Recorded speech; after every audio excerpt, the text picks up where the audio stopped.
याद रखिएगा, इंद्रेश उपाध्याय न संत है न सन्यासी, गृहस्थ है, कथावाचक है। जया किशोरी, बाबा बागेश्वर या और जितने कथावाचक हैं, ये संत नहीं है, ये कथावाचक है। इनको भी खुश रहने, अच्छा पहनने, अच्छा खाने, अच्छा फोन रखने, सम्मान से जीवन जीने, किसी स्त्री से उसकी सहमति और दोनों परिवारों की इच्छा करने से विवाह करने का वही अधिकार है जो आपको मुझे है। और कथावाचकों की जरूरत है समाज को, क्योंकि वो समाज के अंतिम व्यक्ति तक अपना प्रभाव डालते हैं। कथावाचक आपसे पैसा नहीं लेते हैं, आप नहीं देते हो चंदा जिससे उनका घर चल रहा है। वो जया किशोरी का बैग आपने नहीं दिया था, बागेश्वर चश्मा आपने नहीं दिया था, इंद्रेश की शादी में हेलीकॉप्टर आपने नहीं उड़वाया था, व्यवस्था आपने नहीं करवाई थी। उनको पैसा यजमान दे रहा है जिसको वो कथा सुननी है, क्योंकि ऐसी मान्यता है कि कथा कहने वाले को उतना पुण्य नहीं मिलता जितना सुनने वाले को मिलता है।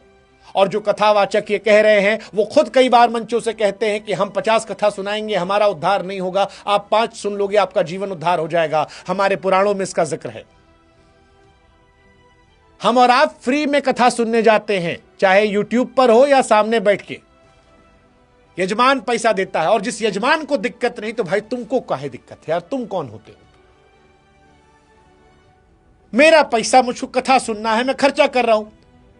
कोई दारू पी के जन्मदिन में उड़ा लेता है, कोई विदेश जाके घूम के आता है, कोई अनाथ बच्चों को खिलाता है, कोई कुत्ता खिलाता है, कोई कथा करवाता है।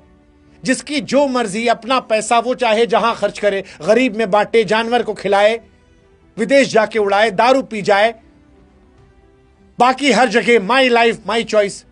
लेकिन जब बात कथावाचकों की आती है तो नहीं, नॉट योर चॉइस। तुम गरीब घूमो,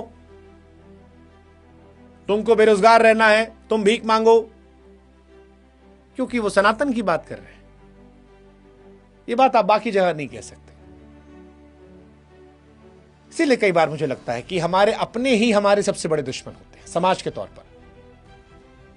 अरे भाई, आप किसी कथावाचक किसी बात से दिक्कत है, सहमति है, सहमति रखिए, आलोचना करिए, लेकिन निजी जीवन को चौपाल बनाकर, उनके पत्नी के अतीत को मसाला बनाकर, उनके माता पिता की शांति छीनकर आप भी कोई धर्म नहीं बचा रहे हैं। आप सिर्फ अपनी गिरती हुई सोच का प्रदर्शन कर रहे हैं। और इसीलिए सवाल मेरा अंत में सिर्फ इतना है कि अगर आप धर्म बचाना चाहते हैं या धर्म बचाने वालों को निशाना बनाना चाहते हैं, ये आप स्पष्ट कर दीजिए, स्पष्ट कर दीजिए। क्योंकि जो हो रहा है वो धर्म बचाने की कोशिश नहीं है, धर्म की बात करने वालों पर निशाना बनाने की कोशिश है। और फिर सवाल सोचिएगा कि क्या संवेदनाओं को इतना मार दिया है कि किसी खुशी अपराध